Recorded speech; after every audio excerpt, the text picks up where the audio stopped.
우리 사람은 누구나 사랑의 욕구를 가지고 살아갑니다. 누구나 사랑받기를 원한다. 그런 말입니다. 특별히 가정 안에서 받는 사랑은 그 사람의 인생에 있어서 매우 중요한 결정적인 역할을 하게 됩니다. 사랑은 매우 중요합니다. 하지만 그 사랑이 균형을 잃고 한쪽으로 기울어질 때에는, 다시 말하면 편애가 있을 때 깊은 상처와 갈등이 또 생기게 마련입니다.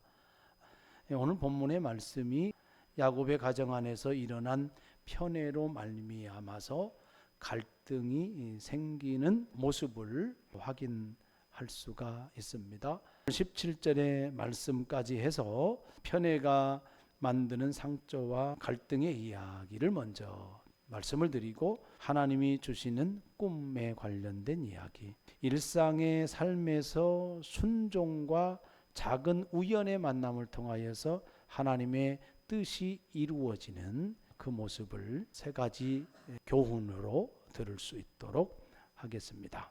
먼저 1절에서 4절의 말씀, 야곱이 가나안 땅 곧 그의 아버지가 거류하던 땅에 거주하였다. 야곱의 족보는 이러하니라 하면서 요셉의 나이가 언급이 됩니다. 17살 소년이 되었습니다. 그리고 형제들이 어떠한 잘못을 했을 때 요셉은 그 형제들의 잘못을 아버지 야곱에게 일러 바친 겁니다.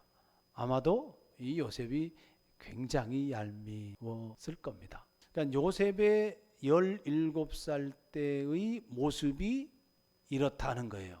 요셉이 어린 시절에 인격적으로 하나님의 비전의 사람이었지만, 그럼에도 불구하고 요셉의 인품은 약점이 분명하게 드러나고 있다. 그 다음에 3절의 말씀이 요셉은 야곱이 노년에 얻은 아들입니다. 더더군다나 야곱이 가장 사랑했었던 아내 라헬에게서 얻은 아들입니다. 그래서 야곱이 다른 여러 아들들보다 그를 더 사랑했다. 편애의 구체적인 내용, 야곱이 요셉에게 채색 옷을 지어서 입혔다. 그 당시에 채색 옷은 아무나 입는 옷이 아니에요.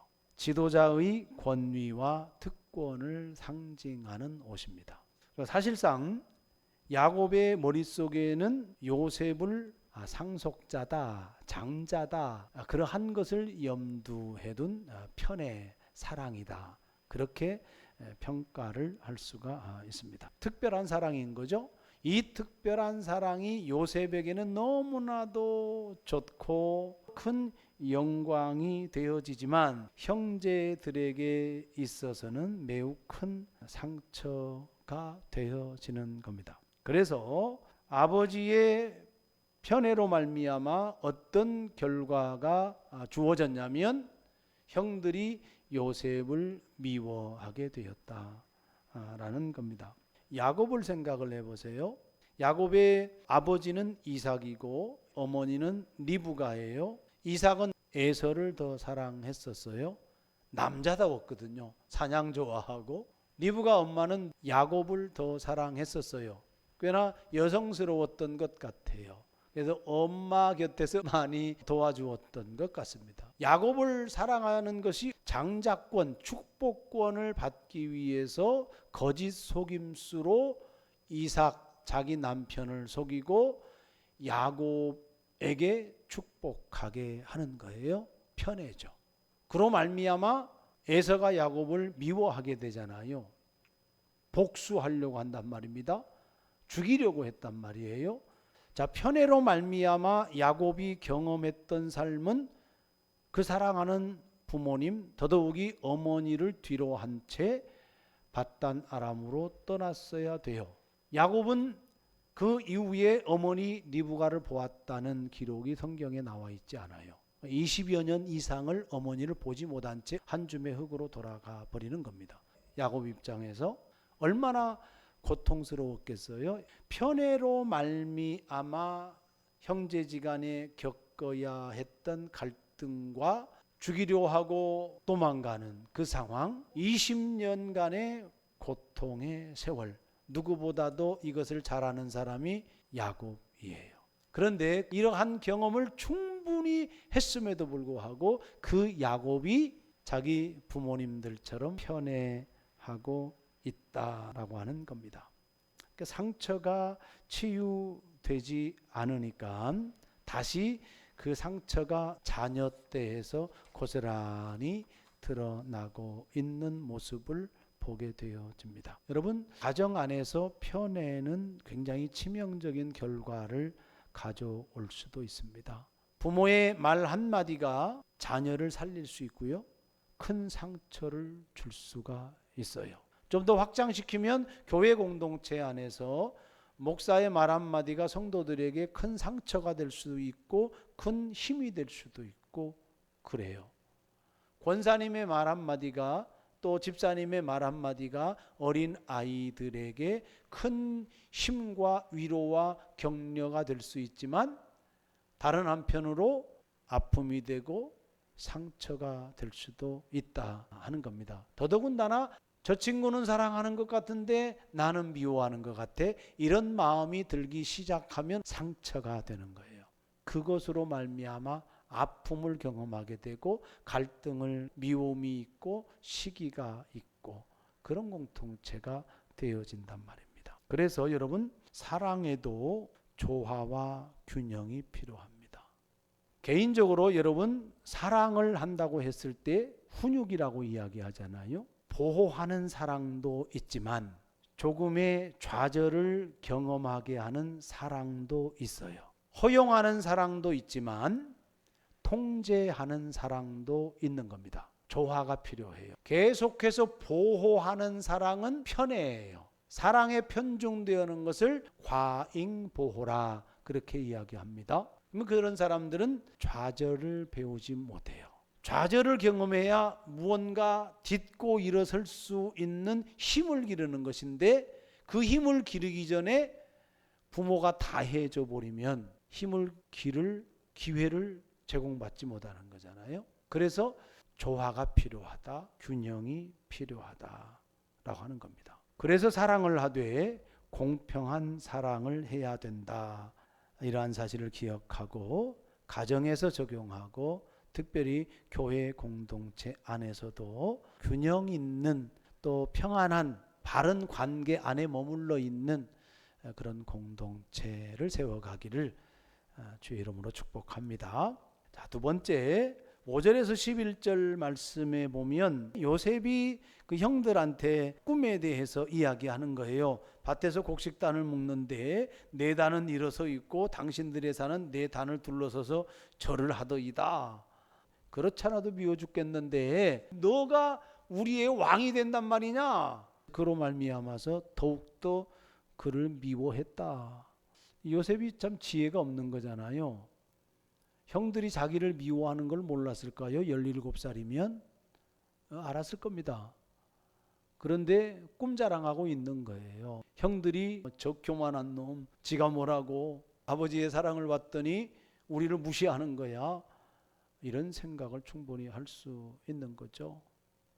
인격적으로도 모난 부분이 있었고 지혜가 부족했던 요셉의 모습이 인간적인 제한점이 드러나는 것을 볼 수가 있습니다. 형들에게 또 말을 합니다. 내가 또 꿈을 꿨는데 해와 달과 11별이 내게 절하더이다. 해와 달은 누구를 가리키겠어요? 아버지와 엄마를 가리키고 11별은 11형제를 가리키겠죠. 미워하고 있는데 또 얘기를 해요. 이게 바보 아니에요? 그 꿈 이야기를 한 요셉에게 나무라는 거예요. 그러면서 형들은 시기했다. 하지만 아버지는 요셉의 말을 간직해 두었다. 형들은 요셉의 꿈을 두고서 오해를 합니다. 요셉의 꿈을 바라보는 형들의 관점이에요. 시기가 담겨져 있고 질투가 담겨져 있고 미움이 담겨져 있는 거예요. 요셉의 꿈은 하나님의 꿈인 거고 형들이 자기 눈으로 자기들의 생각에 너의 꿈은 이런 거야. 기분 나빠. 그 꿈을 평가하는 이 내용은 형들의 몫인 거잖아요. 하지만 아버지 야곱은 요셉의 꿈을 간직했다. 이것이 구체적으로 어떤 의미인지는 성경에 기록되어 있지는 않아요. 35장까지는 아브라함, 이삭, 야곱 이 족장의 이야기가 주를 차지하지만 37장에서부터는 이야기의 대상이 전환이 돼요. 하나님께서 주도하는 요셉의 이야기가 37장 이하에서 기록이 되어지고 있다라고 하는 거예요. 그런 의미에서 야곱이 요셉의 꿈을 간직했다라고 하는 것은 좀 의미가 있는 거죠. 무엇을 우리가 바라보게 하냐면 요셉의 삶이 어떻게 전개될 것인가. 이 요셉의 꿈이 과연 이루어지나 긍정적인 평가를 할 수 있는 대목이 아버지가 그 꿈을 간직했다.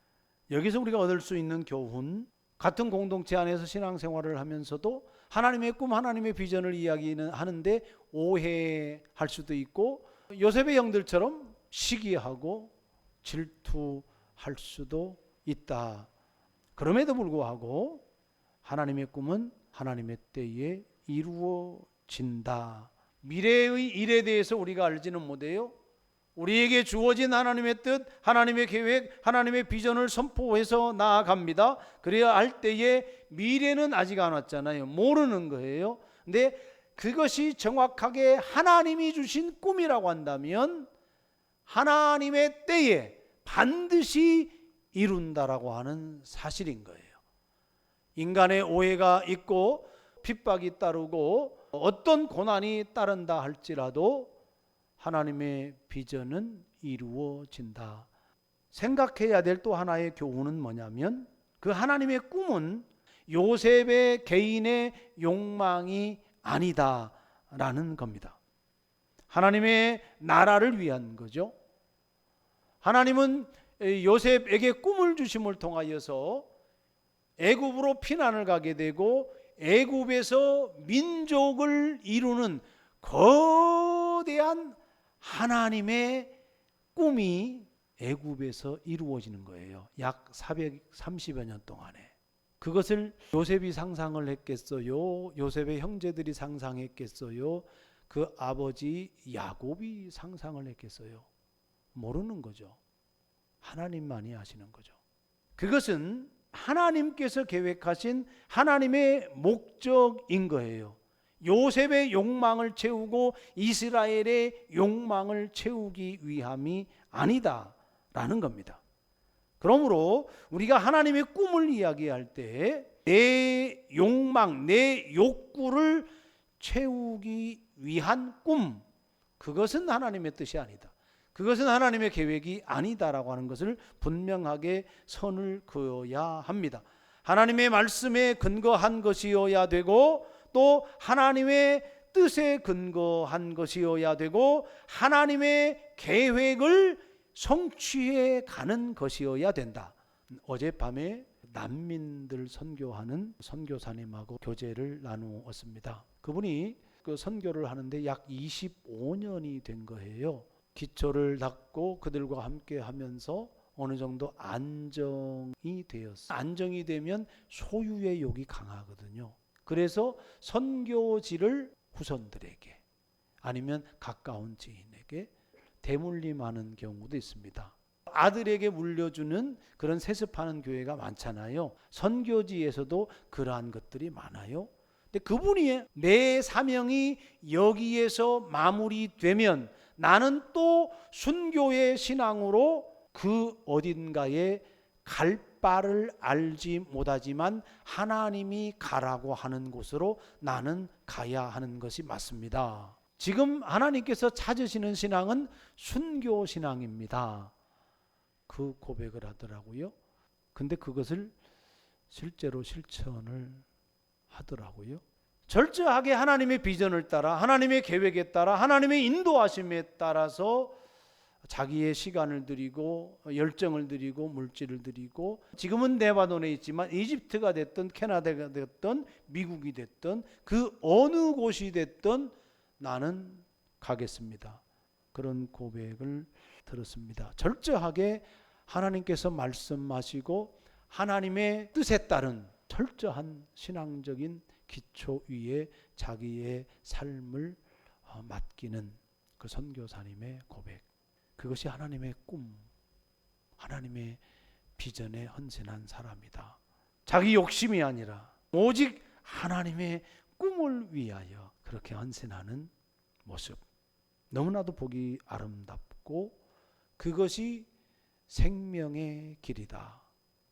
그것을 다시 한번 깨닫게 되었습니다. 사랑하는 여러분, 하나님의 꿈은 하나님의 나라를 확장하는 거예요. 계속해서 구약에서 신약에서 말씀하시는 것은 하나님의 나라, 하나님이 다스리고 주님이 다스리는 그 나라를 확장하는 것이 하나님의 뜻인 거예요. 그러기 위해서 교회가 필요한 거고, 그래서 헌신이 필요한 거고, 그래서 섬김이 필요한 거고, 그래서 고난과 고통과 역경 중에서도 기다리면서 또 헌신하고 순종하는 겁니다. 그러므로 우리도 그분께서 우리에게 주시는 그 꿈을 확인할 필요가 있다. 마지막 부분입니다. 거창한 꿈 이야기 뒤에 나오는 이야기가 너무나도 소소한 일상의 이야기예요.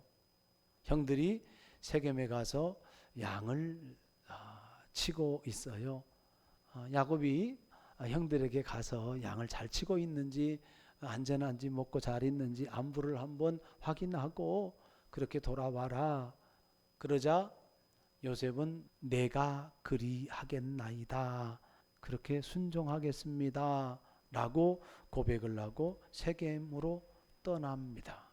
순종이 나와요. 일상에서 부모의 권위를 존중하고 순종하는 삶을 요셉이 살고 있네요. 두 번째는 세겜으로 가는데 어디에 있는지 정확하게 알지 못하는 거잖아요. 들에서 방황해요. 요셉이. 그런데 어떤 사람을 만나요. 이름도 없어요. 하나님이라고 이야기하지도 않아요.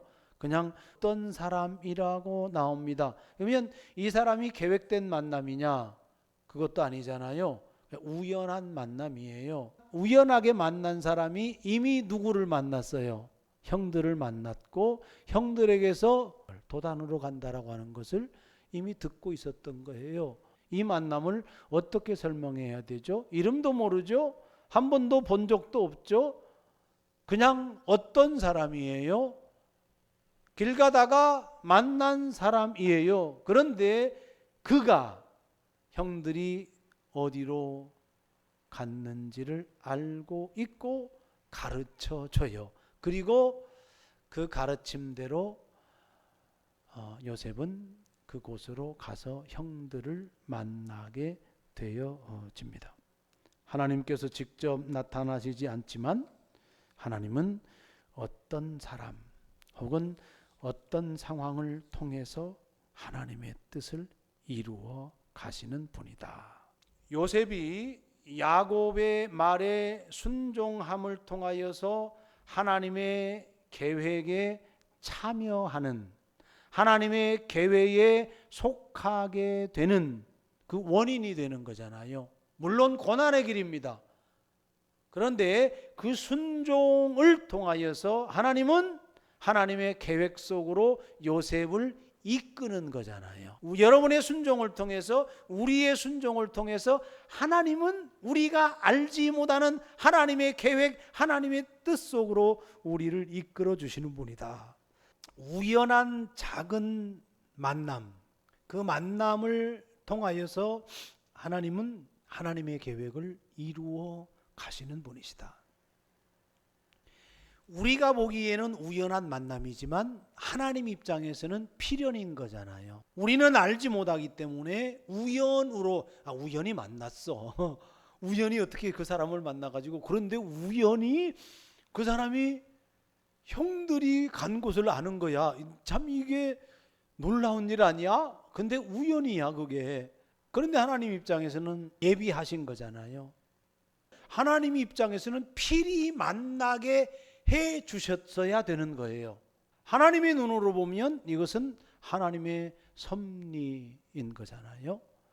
그게 중요한 거예요. 우리가 우연이라고 생각하는 어떠한 작은 일, 작은 만남, 작은 관계, 이러한 것이 하나님 입장에서는 그거 필연이야. 하나님께서 역사하신 거야. 그건 하나님의 이야기야. 그럴 수 있는 거잖아요. 그러면 우리가 얼마나 영적인 민감함이 있어야 될까? 대개의 경우는 먼 미래에 하나님의 뜻이 이루어지고서야 깨닫게 되는 경우가 많아요.